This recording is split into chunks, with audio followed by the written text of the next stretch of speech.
It's called The Place Where Real Music is Born. She said, "Baby, I'm as sad as fuck." And I said, "Honey, that's just the way some of us are born. It's our gift, our lifestyle. There's other folks, they never really learn how to sing. Never been to the place where real music is born. They've never knocked back the sorrow of the years like a cheap wine and chased it with a shot of something beautiful and lost, while listening to the secrets the moon tells when it's too dark to know what it is. And when the big darkness finally comes to claim us, and the world blooms with the truth of it, those other folks will be lost and frightened. They'll curse their gods and everything else they bought. But you and me, we'll get our tickets punched, and we'll stride right into the heart of it like it was our living room." Yeah, right. This is called Jonelle's, and it's about a bar in the Tenderloin. And it's a true story. They were filming a movie or a TV show or something at Vesuvio, so they wouldn't let us in. And the hipster art show ran out of wine just as we arrived. So we ended up at Jonelle's in the Tenderloin at 10 o'clock on a Saturday night, like something from a William Volman novel. My poet friend had just won $9,000 from a slot machine in Mendocino. He was part of some kind of gang that worked the casino circuit. Whatever they did, I don't think it was completely legal. I didn't understand how it worked, but he sometimes made money at it, and then he'd take a week or so just to fuck around until the money was gone, and then he had to figure out something else to do. And Bonnie, the bartender, put our drinks in front of us, and my poet friend said, "Bonnie, me and Bill here are the two greatest writers in the whole fucking city, and nobody gives a shit." And Bonnie just laughed and told my poet friend he shouldn't always drink so much. And he said, "Bonnie, I started drinking at 3 o'clock today and I'm feeling pretty vulnerable. This would be the perfect opportunity for you to take advantage of me." And Bonnie laughed and changed the channel on the television. And then my poet friend was cursing and looking at his phone. He was flipping it off before returning it to his pocket. "My girlfriend," he said. "We're in an open relationship, and she hasn't returned my messages in like 3 days. I left flowers on her fucking doorstep and everything. Man, I need some blow. Hey Bonnie, who's got some blow? Woo!" Bonnie punched something into her phone, and 2 minutes later, a large, bald woman with face tattoos was sitting on the other side of the poet friend. And they exchanged some things, and my poet friend tells me to watch his beer as he disappears into the bathroom for a good 15 minutes. When he comes back out, he sits back down and gulps down the rest of his beer. He slams the glass down on the bar and yells, "Oh, fuck anything that moves!" But nothing moves. So he orders a whiskey, he eats, and another beer. And he turns to me and says, "Listen, motherfucker, I know you're going to write a poem about this shit or something. And make sure you mention that thing about my girlfriend, because that shit's fucked."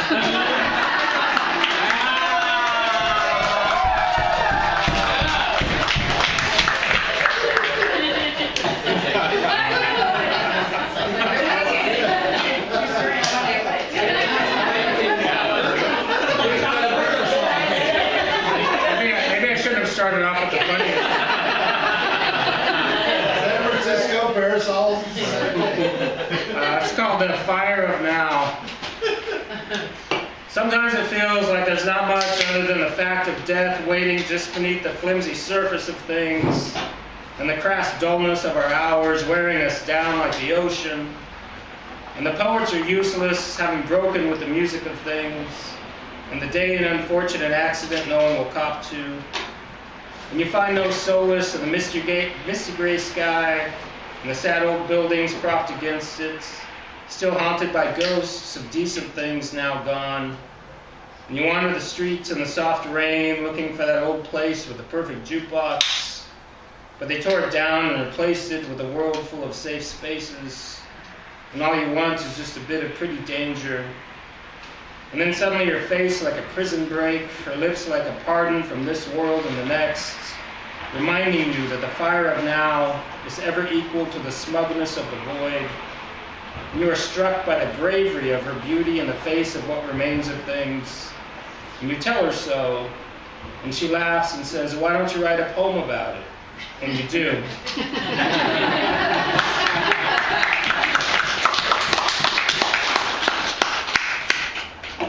This is called Algorithms. Emerson says poetry must be its own end or it is nothing. The poets look troubled, wounded from the Twitter wars of 2018, unsure of their brand, wondering if their content might be deemed problematic. Emerson says the verse must be alive and separable from its contents as the soul inspires and directs the body. The poets wonder if maybe the algorithms are working against them, worrying they've put stock in obsolete platforms, blacklisted the wrong publications, chosen questionable fonts. Emerson says we measure inspiration by the music, as the poets walk without rhythm through tedious neighborhoods, swiping left like phony gods.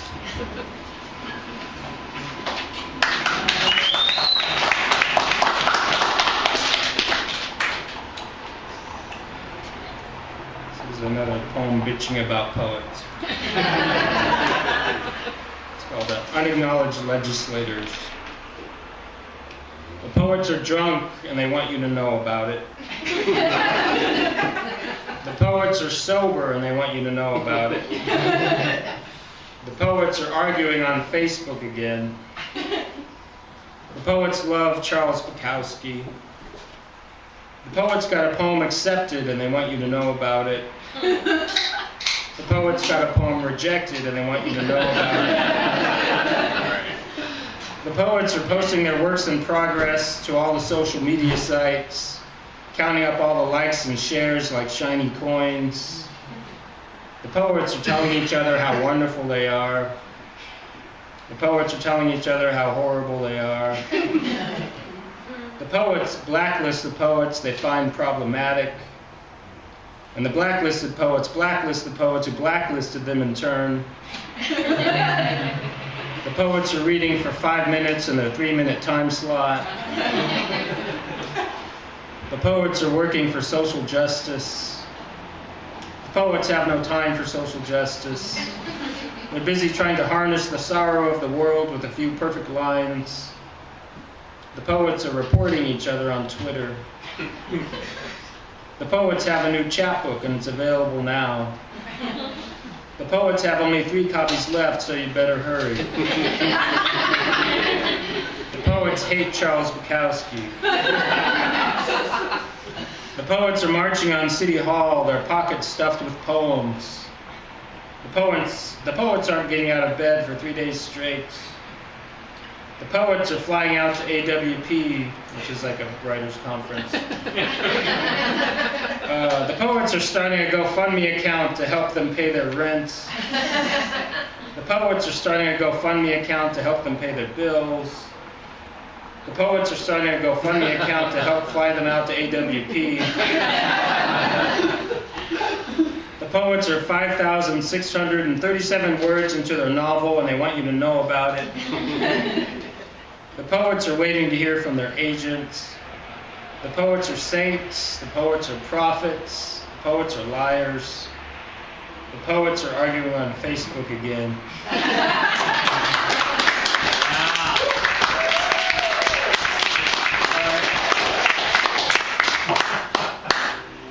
This is called a Proclamation of Swords.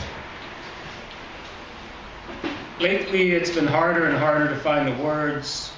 And in truth, I don't really mind so much as having something to say eventually becomes as tiring as everything else. And I've reached a point where I'm no longer too proud to proclaim my emptiness. I figure we all have to cop to it eventually. And now more than ever, I just want to dissolve into the pretty sadness of the day and the perfect gray sky above the lonely apartment buildings and the glittering shards of rain and all the ghosts of the forgotten And the pretty waitress arrives at my table with a beer on the house, and the kindness of her face breaks something within me, and I want to fall into her arms and weep into her breasts for everything good and everything lost and everything we have become. And I figure I should drink my free beer first, just in case it gets weird.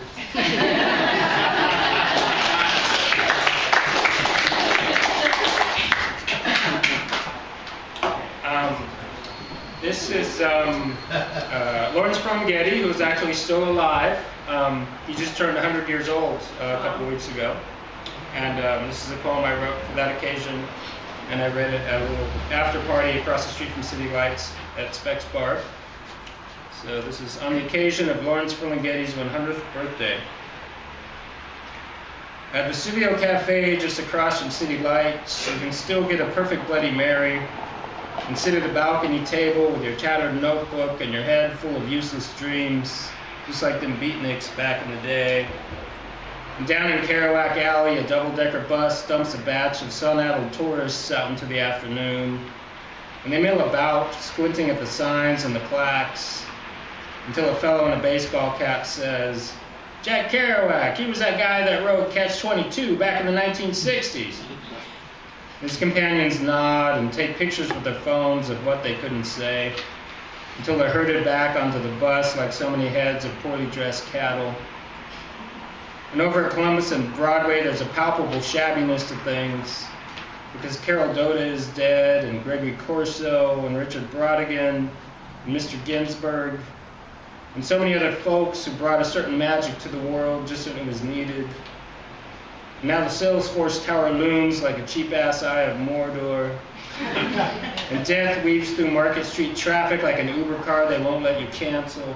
But if you're lucky, you've got another few minutes until it arrives, and look, there's old Getty shuffling down the avenue like a lost angel, like a miracle they forgot to revoke.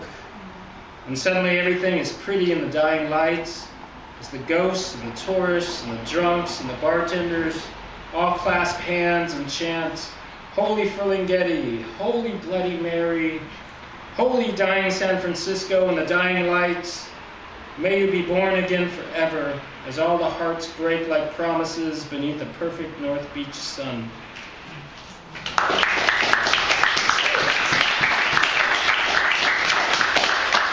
But yeah, up until recently, a few years ago, I'll go to North Beach and kind of sit and write. And every once in a while you'd see Getty kind of shuffle along, with his little handler and stuff. But yeah, so they had like the big 100th birthday party for him, and the whole neighborhood was just like this huge street party and everything. And they had a video, he was 100 years old. They had a video where all these people came out beneath his apartment building and they were singing happy birthday to him. And they kind of took him out of his bed and kind of shuffled him over to the window and just kind of waved for a minute. And then it's like went back to bed, But it's neat that he's still there. Stop celebrating after 90. Yeah, I think 90, who cares? This is called December at the Buddha Bar. It's a Chinatown bar in San Francisco. I was walking to North Beach for cocktails, and I was deep in Chinatown when I decided I could use a drink first. And I stepped into the Buddha Bar. A lot of people miss that one. Most people don't laugh that one. So thank you. You're good on it. So I stepped into the Buddha Bar, a dark little dive of a place, with the red hot chili peppers on the jukebox, and a genuine Chinese bartender playing liar's dice with a group of tourists and locals. And I bought an American beer and sat down at a corner table by the window where I could look at things and not have to talk. And I listened to the bartender's stories and the banging of the dice cups up on the bar and the cigarette laughter of the blonde woman who was apparently winning. And outside, people were Christmas shopping, deciding on restaurants, yelling at their children. And I suppose it was the beer, but I found myself enjoying the feel of it all. The colors of the buildings, the holiday lights, the gray of the sidewalks beneath the street lamps. I didn't even mind the people too much. All the darker things seemed toothless and distant. We were figures in an Edward Hopper painting, and everything momentarily seemed decent or at least redeemable. And I think I could have stayed there forever, sipping at my beer, basking in some eternally perfect moment, in which nothing hurts, if it hadn't been for the fucking Red Hot Chili Peppers.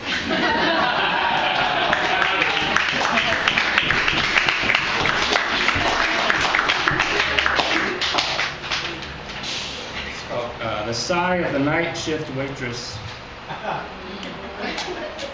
It is my belief that if you hope to unearth the grace in any given moment, you have to find the music in it. Even if it's sad, even if it doesn't have a tune to whistle to, even if you think it isn't there, it's necessary to transcribe the noise of distant traffic on lonely freeways and the sigh of the night shift waitress as she pours another weak coffee for the regular whose name she's never asked. You have to find the music and the sound of someone not answering the phone at 3 a.m. as the rain pours down, if you ever hope to sing.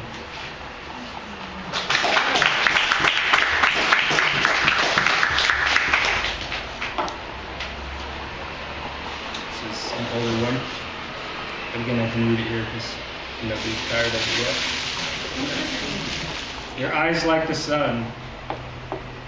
I have no God, but a decent Bloody Mary on an otherwise empty afternoon does what it can to ease the troubled soul.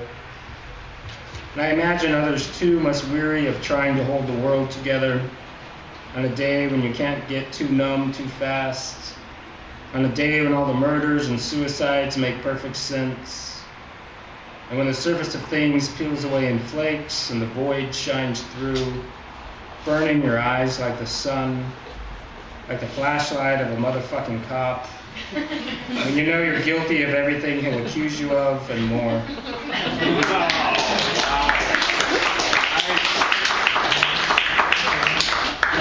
Okay, this is my last one. Thank you again, everyone, for putting this together. Thank you. And again, I have my books back there. If you see my name on them, if you want them, take them. If you want to make a donation, that's fine, but really just grab something if you want it. With my name on it, not Wolf's.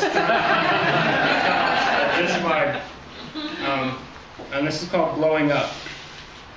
Another true story. He gave my poems back to me and said, "These are okay, man, but there's a bitterness in them.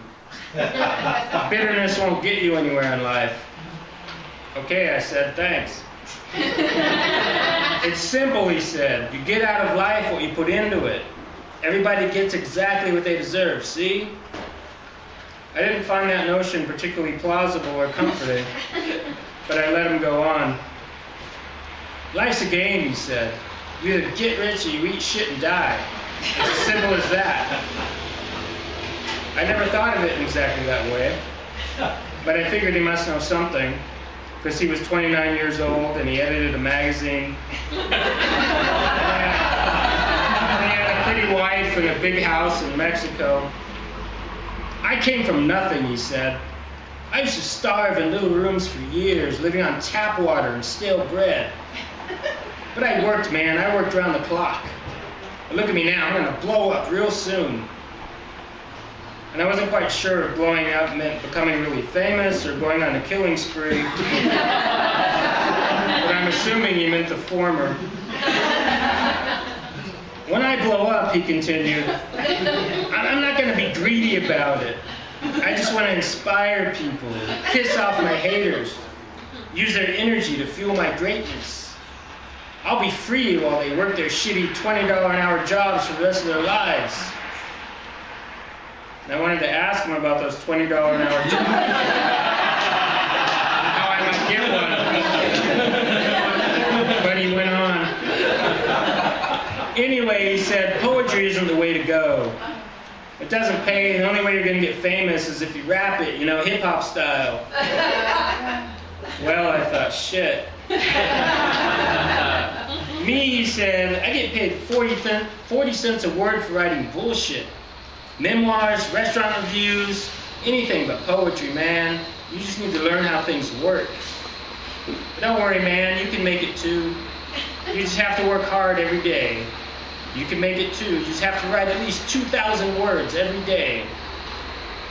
And it was 4 o'clock on a Sunday afternoon, and all I'd accomplished so far was drink 4 cups of coffee, fuck around on Facebook, and take a bath. writers, he said, they figure out the way things work, and they write all day and night until they blow up. And I thought about all the writers I knew, and I don't think many of them understood much about the way things worked. And most of them spent as much time in bars and jails and nut houses as they did writing. But I guess they weren't the real writers he was talking about, because they didn't get paid 40 cents a word. And I guess most of them would eventually just end up eating shit and dying. But they were beautiful in their way, and they had a strange light in their eyes, and sometimes said wise and funny things that stayed with me through the lonely hours. Anyway, he said, I've wasted enough time with you. I'm gonna go get some real writing done, and if you're smart, you'll do the same. And I considered his advice, and I had a beer and another bath, and I pondered things a bit, and thinking about how it all worked just made me tired. So I took a nap, and when I got up, I wrote another poem.